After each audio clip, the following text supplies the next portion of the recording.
समर्थ. सुस्वागतम.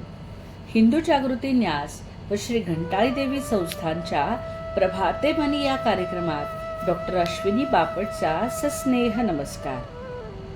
श्री ब्रह्मचैतन्य महाराज गोंदवलेकर प्रवचने. 4 ऑगस्ट. वासनेला कसे जिंकता येईल? कितीही विद्वान पंडित झाला तरी त्याला स्वतःला अनुभव आल्यापासून ज्ञान सार्थकी लागले असे होत नाही.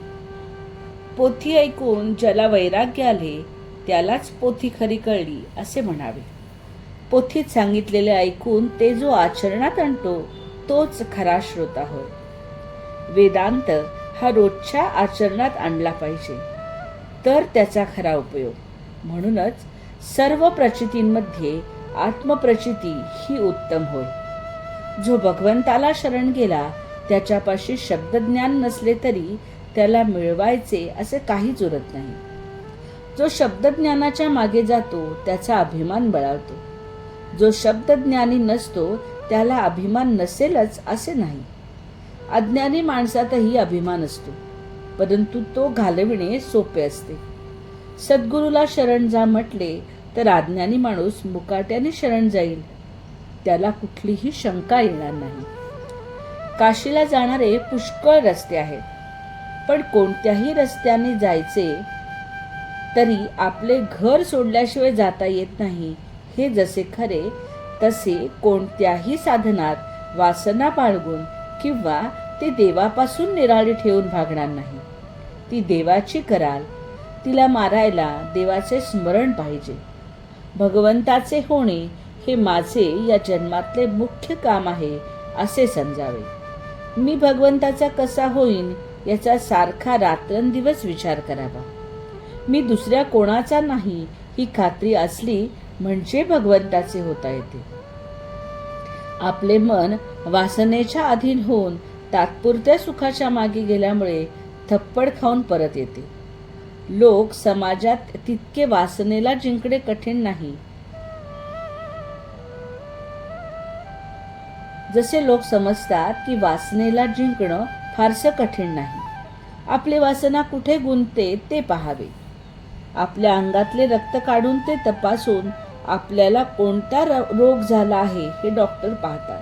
त्याप्रमाणे आपलं चित्त कुठे गुंतले आहे हे आपण पाहावे. तो आपला रोग आहे. जी गोष्ट आपल्या हातात नाही तिच्याविषयी वासना करणे वेडेपणाचे आहे हे ध्यानात ठेवावे.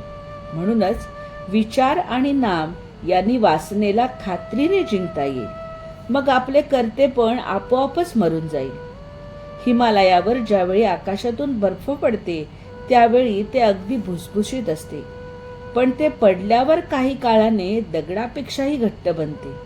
त्याप्रमाणे वासना ही सूक्ष्म आणि लवचिक आहे, पण आपण तिला देहबुद्धीने अगदी घट्ट बनवून टाकतो. मग ती काढणे फार कठीण जाते. भगवंताची वासना ही वासना होऊच शकत नाही.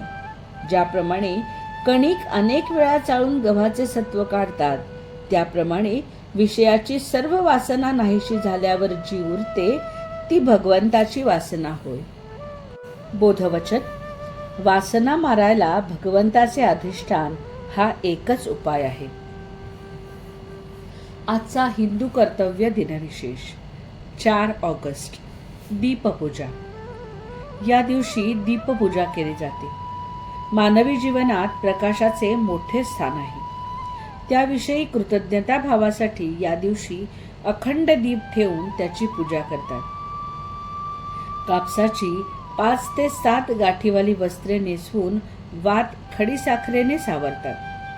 दुपारी कहाणी वाचतात. या दिवशी शिवपार्वतीसह कार्तिकेयाची पूजा करतात. पिंपळ, केळ, लिंबू, तुळस अशा वृक्षांचे रोपण करतात. जलचरांना पिठाचे गोळे खाऊ घालतात. कणकेचे उकडलेले दिवे व खीर याचा प्रसाद दाखवला जातो. घंटाळी मंदिरामध्ये सकाळी 8 ते रात्री 9 अखंड दीपपूजा आहे. काही दर्शनाचा लाभ आपण घ्यावा. मंडळी, रामरायाचे आणि श्री घंटाळी देवीचे आशीर्वाद आपल्या कुटुंबावर अक्षय राहो. जानकी जीवन स्मरण. जय जय श्रीराम.